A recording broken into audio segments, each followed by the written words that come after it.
लिखा वैसे था वो बताएं आप, मायरा की जो माँ बनी हुई है। मैं आपको बताऊं, मैं पहली मर्तबा इस सेट पर बहुत सारे नए लोगों को मिली थी, हालांकि वो ऑलरेडी इंडस्ट्री में बहुत अच्छा काम कर रहे हैं। शैक was the director, Shakeel Khan साहब, और मुझे जितनी खुशी उनसे मिलकर हुई on set and the way he was explaining everything in precise details, और हर चीज उन्होंने मुझे कैरेक्टर के हवाले से समझाई। फिर मैं उनकी सलाह मशवरे के साथ ही, because you know I believe in adding a little of my own flavour to my characters, तो मैंने फिर उनसे इजाजत ली। मैंने कहा इसको अगर हम बहुत ज्यादा सीरियस कर देंगे, या सिंस मैं वो पहला दिन था जब वो सीन जो आप जिसका जिक्र करती हैं, जिस दिन बड़ा फनी फनी से मैंने एक्सप्रेशन दिए, that was the first day of our shoot. तो उसमें फिर मैंने जरा उस दिन स्पेशली थोड़ा सा एक कॉमिक एलिमेंट रखा, क्योंकि ये एक लाइट हार्टेड सी खातून है और इनको अपने शौहर पे हमेशा शक रहा है, हालांकि इनके शौहर ने कहीं चीटिंग नहीं की। एग्जैक्टली आगे वो आपको स्टोरी में पता लगेगी वो बात के इतनी शक्की क्यों है वो। जी, शक्की उसके पीछे भी एक वजह है, जैसे मैंने कहा ना स्टोरी को डिस्क्लोज नहीं कर सकती, बट वो आगे के सीन्स में आपको पता लगेगा कि वाई ड्रामे में हर एक की जो है ना बैक स्टोरी है, हर एक की कोई मिस्ट्री है। हाँ है ये पूरी, दरअसल मैं बताऊं ये पूरी जो स्टोरी है ना, ये एक औरत के साथ जो भी साइकोलॉजिकली जो ट्रॉमा से वो गुजरी होती है ड्यूरिंग हर लाइफ, हर मैरिड लाइफ, या जो भी, मैंने ऑनेस्टली स्पीकिंग मुझे जब सिर्फ नरेट की गई थी स्टोरी, सिर्फ तब तक का ही आइडिया है, मैं इसको फॉलो अप भी नहीं कर पाई because I have been busy travelling. तो मैं अभी तक अपनी कोई एपिसोड बैठकर सुकून से नहीं, लेकिन मुझे लगता है किसी नॉवेल से लिए, नॉवेल से शायद ये इंस्पिरेशन हम देख रहे हैं, है ना। आई थिंक सो, हाँ। और बहुत सारी, अब आप देखिए, सॉरी जरा यहाँ आपको डिस्टर्बेंस मिलेगी, मैं लोकेशन पे हूँ और मैं जरा एक अजीब सी जगह पे आई हुई हूँ। मुझे लगा बाहर से शोर आ रहा है, मैं समझी हमारे यहाँ लड़ाई हो रही है। मैं समझा ऐसे इकबाल वाला कुछ मामला लग रहा है। बड़ा कुछ होता है यहाँ पे। मैं इस शूट पे कौन चीख रहा है इस जगह पे, मैंने कहा हमेशा यहाँ पे ऐसी रहा। पहले जब एक प्रोजेक्ट में आई थी तब भी लड़ाई हो रही है कोई, मैं एकदम वही, हमारे यहाँ शोर कहाँ से आ रहा है, वहाँ उनके साथ भिंडिया ले लो, 3 डब्बे वाला, ये कुछ ये आवाजें आ रही है। मैं, हाँ वही ना, मैं, मुझे बड़ी अजीब सी बातें यहाँ सुनने को मिलती है। लेकिन आपको पता है यहाँ पे Karachi is a cosmopolitan city, बिल्कुल, और यहाँ पे आर्म डिफेंस में भी आपको ऐसी नहीं, बाहर को 3 डब्बे वाला आ गया अपना, उसका बिजनेस का टाइम शुरू हो गया उसका। मुझे आप अपनी लाइफ में मुझे बताएं, शक की बात हो रही थी, शक्की है आप लाइफ में? जिस शक के बारे में नहीं, बिल्कुल भी नहीं। मेरे ख्याल में मेरा जितना ट्रस्टिंग नेचर है, जिनको नहीं ट्रस्ट करना चाहिए मैं उनको भी ट्रस्ट कर लेती हूं। वैसे लेकिन शक मियाँ पे या दामाद पे कब करना चाहिए, है ना?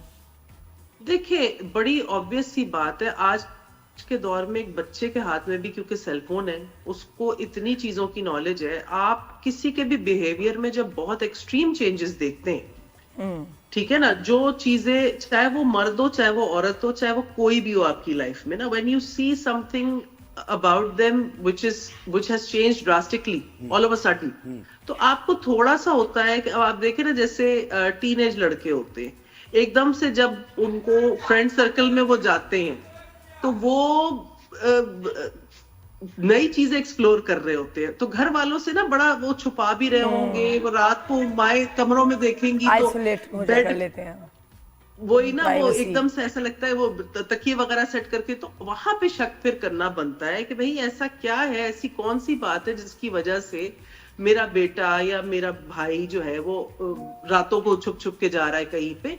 तो it applies over everyone. Extra caring अगर हो जाए, और फिर अगर एक्स्ट्रा केयरिंग हो जाए, और एक आपकी गट फीलिंग, सिक्स सेंस भी होता है, जो कि इस माँ का ठीक है, बात है कि दामाद इस वक्त होता कहीं और है।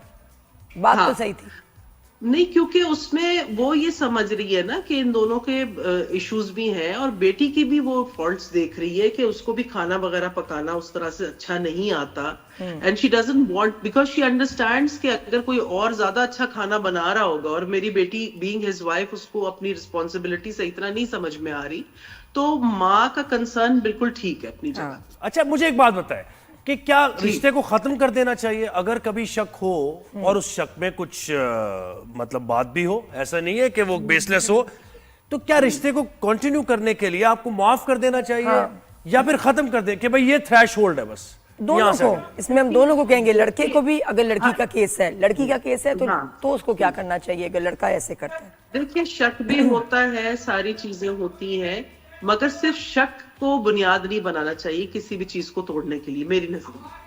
नहीं आप- चले है कोई चीज, मैं कह रहा हूँ है भी, नहीं, अगर साबित भी हो गया, अगर साबित भी हो गया, पता भी साबित चल हो गया, जाए, वो शख्स माफी मांगे, क्या शर्मिंदा हो, फिर क्या करना चाहिए?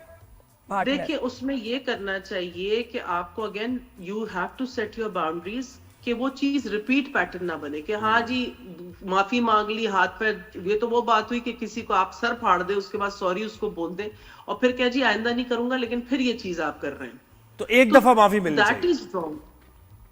एक दफा जो है ना, मैं समझती हूँ कि उसमें ही बाउंड्री इस तरह से सेट हो जाए कि सामने वाला भी, उसमें भी फिर वो बात हो ना कि वो दोबारा ऐसी हरकत लेकिन ना क्या करें जब सामने सवा कमर हो।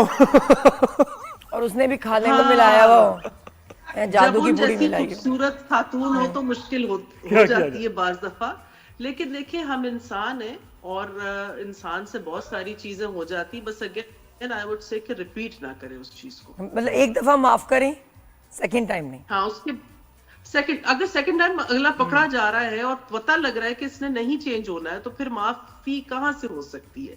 ऐसी चीजों पे स्पेशली देखें जो आपके, अगर मैं शादीशुदा रिश्ते की बात करूं, अगर आपके शादी के डायनामिक्स को वो चीज चेंज कर रही है किसी थर्ड पर्सन की वजह से, वो कोई भी हो सकता है, वो कोई दोस्त भी हो सकता है, नॉट नेसेसरली अ वुमन और अ मैन, वो कोई आपका ऐसा दोस्त भी हो सकता है जो मुसलसल आपकी लाइफ को डिस्टर्ब करने आ रहा होता है। Exactly. अगर आप में सेंस नहीं है उससे डील करने की और उसको ये शट कॉल देने की कि भाई this is my relationship, this is my wife और माय हस्बैंड, और आपका इतना नहीं बनता है कि आप हमारे मैटर्स में हर वक्त जो है ना you poke your nose and keep on disturbing our relationship, चाहे वो आपके टॉक्सिक फैमिली मेंबर्स हो, चाहे वो आपके टॉक्सिक फ्रेंड्स हो, यू शुड तो डिस्टेंस हिना इसका योरसेल्फ मतलब ये है कि मैरिज ऑफ कन्वीनियंस नहीं है, कि इस नाम की नहीं। कोई चीज एग्जिस्ट नहीं करती। म्यूचुअल रिस्पेक्ट नहीं। And loyalty. नहीं, क्योंकि देखिए मैं समझती हूँ पेरेंट्स को भी जो है ना, यार मेरा दिल कर रहा है कि मैं जाके ना इसको दे दे आप 3 डब्बे, जो ये आपने कहा था कि कल आना तुम। पता नहीं कौन है ये, क्यों आया आज, पहले भी हमने कल भी यहाँ शूट किए, नहीं आया था। कि नीचे किसी को Anyhow, मसला है, मैं तो वही बात बता भाई रही वो हूँ। कह रहा होगा बाजी आपने कहा था मुझे कि आपके पास है, आप आज दे ही नहीं, कहाँ है मैं तो बाजी? इसको मिलूं भी ना, वरना तो फिर और चक्कर लगाएगा, सारा दिन शूट डिस्टर्ब होगी। वैसे तो अभी जब लड़के पहुंचेंगे स्टाफ के, वो इसको रोक ही देंगे। भाई तो इतना तो जल्दी anyhow, माशाल्लाह, इतनी जल्दी coming back- सेट पे आ जाना, ये कितनी प्रोफेशनल बात है कि मेरा ये एक्टर्स आज का लेट नहीं, करते हैं ना, राजेश, वैसे ही ना कितने सारी दफा जी। आप तो जल्दी आ जाती हो, क्या बाकी लोग टाइम पे आते हैं? शूट टाइम पे शुरू होती है? शूट्स देखिए अक्सर और बेशतर तो हो जाती हैं, कुछ लोकेशंस जैसे ये वाली जरा जो शहर से मतलब क्लिफ्टन डिफेंस वगैरह से दूर हो, वहां कभी होता है कि ईएनजी जरा देर से पहुंची है, कोई भी रीजन ऐसा हो गया, आपको पता है भी जैसे गुल प्लाजा वाला वाकया, बहुत सारे लड़के उन एरियाज से भी आ रहे होते हैं, अलग अलग स्टाफ मेंबर्स हैं, उसकी वजह से अगर कोई डिले हो जाए तो हो जाए। और मेरा तो शुरू से ये है कि कभी भी ये नहीं हुआ कि मैंने किसी सेट पे, आज तक रिकॉर्ड है मेरा, कि 2 घंटे हिना रिजवी नहीं आई और काम नहीं हुआ, अनटिल अनलेस कोई ऐसी इमरजेंसी हुई हो, I am always on time, और ये मेरा शुरू से है उसूल जो आज तक चल रहा है।